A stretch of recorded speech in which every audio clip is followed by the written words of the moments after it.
बच्चों, आज मैं तुमसे एक ऐसी बात कहने आया हूँ जो अगर तुम्हारे हृदय में उतर गई तो मैं वचन देता हूँ तुम्हारी जिंदगी बदल जाएगी। हर बच्चा कहता है, महाराज जी मेरा पढ़ाई में मन नहीं लगता। मन तो कभी किसी में नहीं लगता। मन तो चंचल है, बंदर की तरह कूदता है, भटकता है।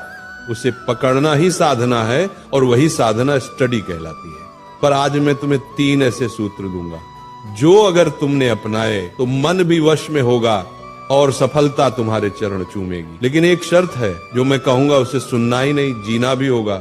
अगर फिर वही पुरानी आदतें रही तो वही हाल रहेगा, ना मन लगेगा ना जीवन आगे बढ़ेगा। पहला सूत्र, कारण खोजो। जब तक तुम्हारे पास पढ़ने का कारण नहीं होगा, तुम्हारा मन पढ़ाई में कैसे लगेगा। अगर मैं तुमसे कहूं कल सुबह 4 बजे उठ जाना, तो तुम उठोगे? शायद नहीं। पर अगर मैं कह दूं सुबह 4 बजे उठो और तुम्हें 1 लाख रुपए मिलेंगे, तो तुम 4 नहीं 2 बजे ही उठ जाओगे। क्यों? क्योंकि अब तुम्हारे पास एक कारण है। यही है पहला सूत्र, रीजन बनाओ। क्यों पढ़ रहे हो? क्यों मेहनत कर रहे हो? क्या तुम्हारा कोई सपना है? क्या तुम्हें अपने माता पिता का नाम रोशन करना है? क्या तुम्हें गरीबी से निकलना है?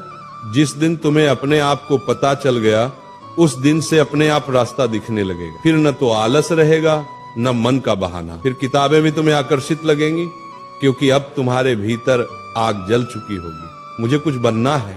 दूसरा सूत्र, एक समय में एक ही साधना। कई लोग कहते हैं हम मल्टीटास्किंग कर रहे हैं, पर सच ये है तुम मल्टी डिस्ट्रैक्टिंग कर रहे हो। एक समय में केवल एक ही काम करो। अगर पढ़ रहे हो तो सिर्फ पढ़ो, मोबाइल, दोस्त, बातें सबसे दूर रहो। एक कथा सुनो।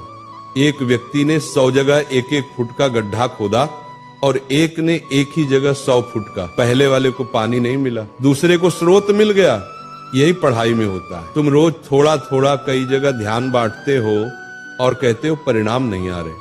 ध्यान बांटने से फल नहीं मिलता, ध्यान केंद्रित करने से वरदान मिलता है। इसीलिए जब पढ़ाई करो तो वही तुम्हारी पूजा हो, वही तुम्हारी साधना हो। पढ़ाई के समय किताबें तुम्हारी माला बने, शब्द तुम्हारे मंत्र बने और एकाग्रता तुम्हारा ध्यान बने। तीसरा सूत्र, डिस्ट्रैक्शन ही पतन का कारण है।